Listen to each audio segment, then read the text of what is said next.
This usually be the food of the player, player, player, player.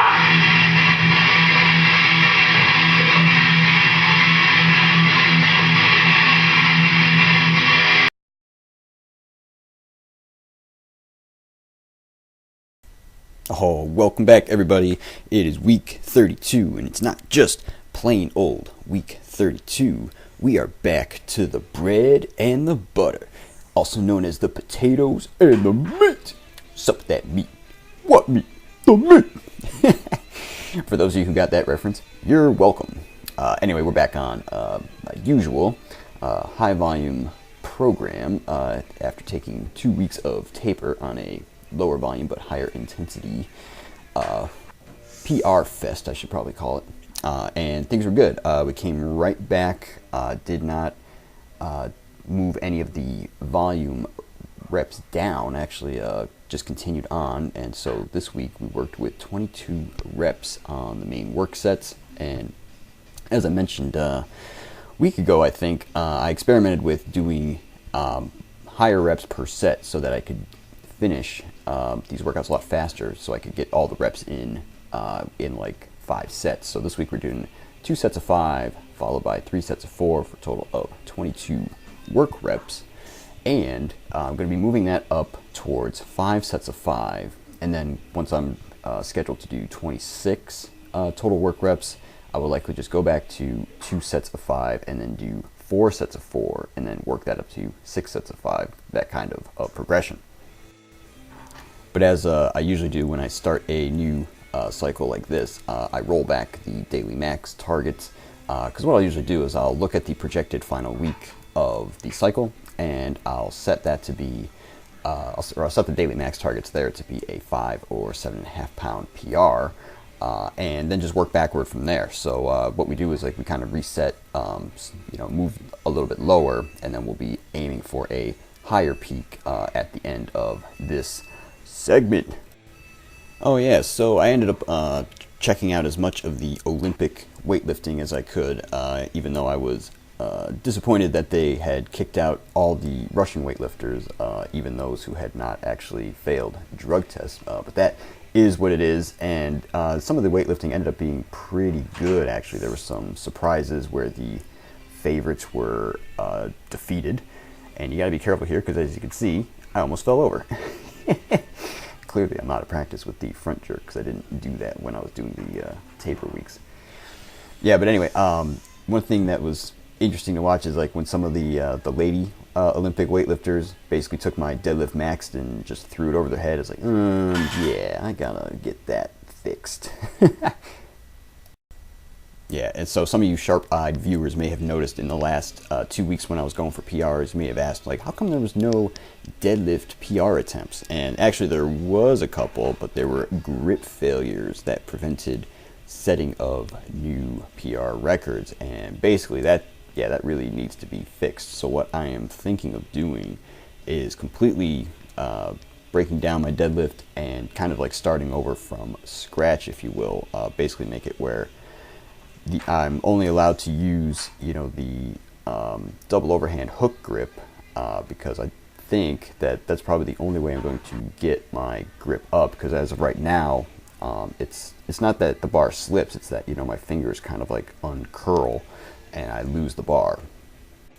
Yeah. So what I'm thinking about doing is, moving down my working weight for deadlifts, that I do reps with, to something that I can handle with a double overhand grip with no hook grip. So just like, just your standard double overhand grip. And the idea is that will force the grip to get stronger, since, you're not using the alternating grip, which prevents the bar from rolling.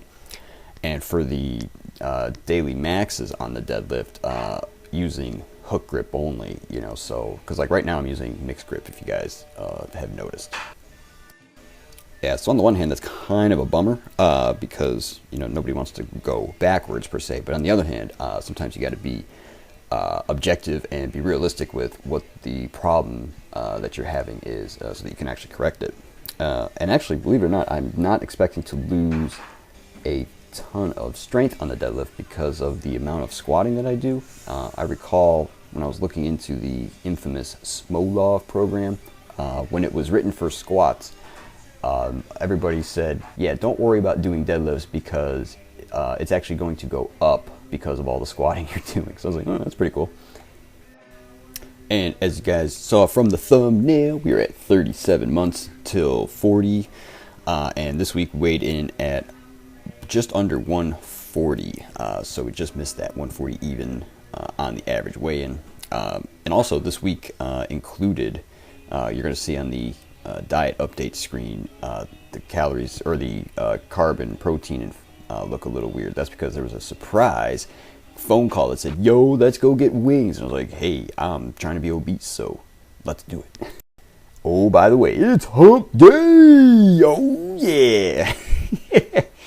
Yeah, so I think a couple months ago I had to close a gap of 6 pounds in order to get to a place where I could theoretically gain 1 pound per month and get to like 180 by 40.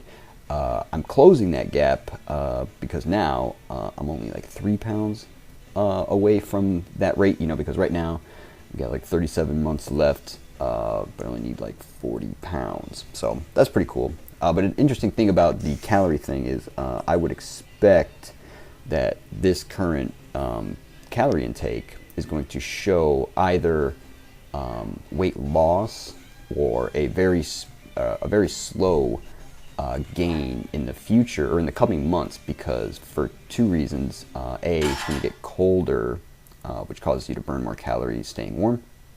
And also, I won't be drinking as much water because I won't be trying to bloat myself on the weekends, which is what I do now. I try to make sure I drink like extra quarts of water on the weekends because it's so hot in here. Yeah, and all that bloat ends up pushing up my weekend body weight measurements, so it kind of skews it a little bit.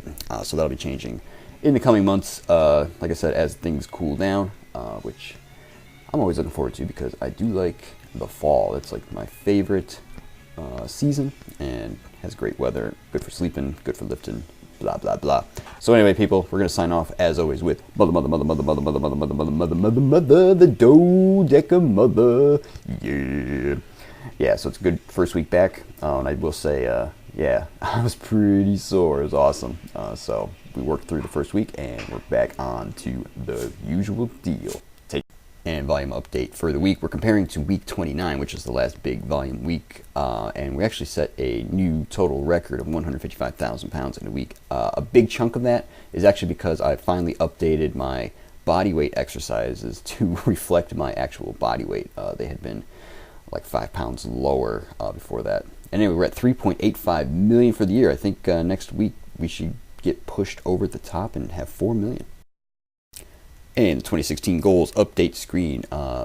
Pretty standard week, no injuries, blah, blah, blah. Oh, I'm actually going to have an update on that next week. I just made myself a note to tell you guys what's up with that.